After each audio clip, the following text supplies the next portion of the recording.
नमस्कार. मी दिनेश वऱ्हाडे. आपण आज अंजनगाव दहेगाव रेचे येथे आलेलो.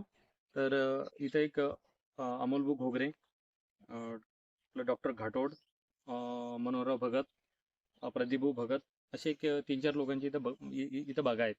तर या बागेमध्ये आपण पाहतोय का आपण यांनी वेळेवर नियोजनामध्ये वेळेवर कटिंग कटिंग केलेली आहे. त्यानंतर वर्षभर न्यूट्रिशन मॅनेजमेंट जे काही केलेलं आहे ते आपल्याला इथं दिसून पडत आहे.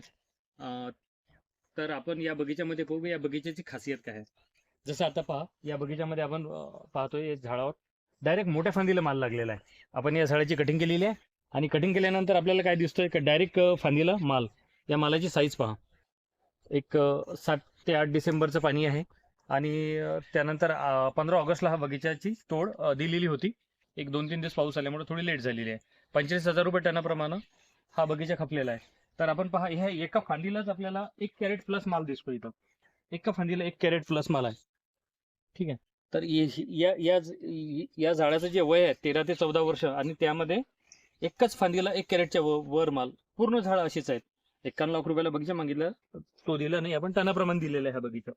तर या बगीच्याला वेळेवर कटिंग, वेळेवर न्यूट्रिशन, तणनाशक कधी मारायचं ते आम्ही बरोबर व्यवस्थित सांगितलेलं आहे. त्यानंतर आता या झाडाची आपण पाहतो का इथं आता गवताची कटिंग झालेली आपल्याला दिसून पडत आहे.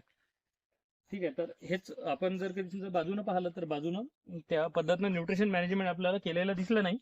तर त्यामुळे या बागेमध्ये आपल्याला कटिंग सुद्धा झालेली नाही आहे आणि त्यामुळे तेवढे फळं पण दिसत नाहीये.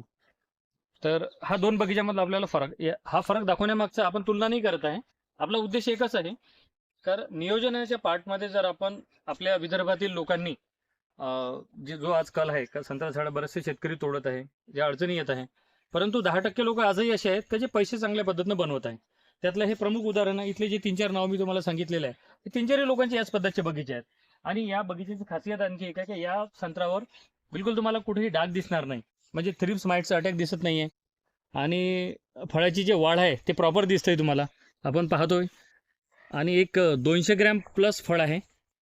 तर त्यामुळं आपण जे टनाप्रमाणे देण्याचा या शेतकऱ्यांनी निर्णय घेतलेला तो अतिशय योग्य आहे. त्यामुळंच यांना चांगले पैसे होतील. आणि मागच्या 4-5 वर्षापासून याच पद्धतीचे बगीचे आहेत आपण यावर्षी दाखवत आहे. यापूर्वी पण याच पद्धतीनं यांनी दरवर्षी माल घेतात. तर सर्व शेतकरी बांधवांना आपण एक विनंती करतोय की आपण न्यूट्रिशन मॅनेजमेंट जर व्यवस्थित केलं झाडाच्या कटिंग पासून, तर तुम्ही तिकडे ऑगस्ट महिन्यापर्यंत जर व्यवस्थित न्यूट्रिशन मॅनेजमेंट केलं, खर्च काही नाही, खर्च तोच असतो जो जो सर्वसामान्य शेतकरी खर्च करतात त्याच पद्धतीनं राहतो. त्यात काय तुमचं ड्रेंचिंग महत्वाचं आहे. बरेचसे लोक ड्रेंचिंग करत नाही, आपल्याला ड्रेंचिंग करावं लागेल. कटिंग करत नाही, कटिंग करावं लागेल. हे 1-2 कंपोनंट जर आपण त्यात ऍड केले तर खर्च तोच राहतो. 5-50 रुपये इकडे तिकडे होईल. परंतु बाजून आपल्याला 1 कॅरेट मोठ्या मुश्किलनं निघेल संत्र, तर इथं 7 ते 8 कॅरेट निघाल. म्हणजे 5-50 रुपये खर्च जास्त झाला, परंतु 7 ते 8 पटीनं उत्पन्न वाढत आहे. हे आपल्याला या बगीच्यामध्ये दिसून पडतंय.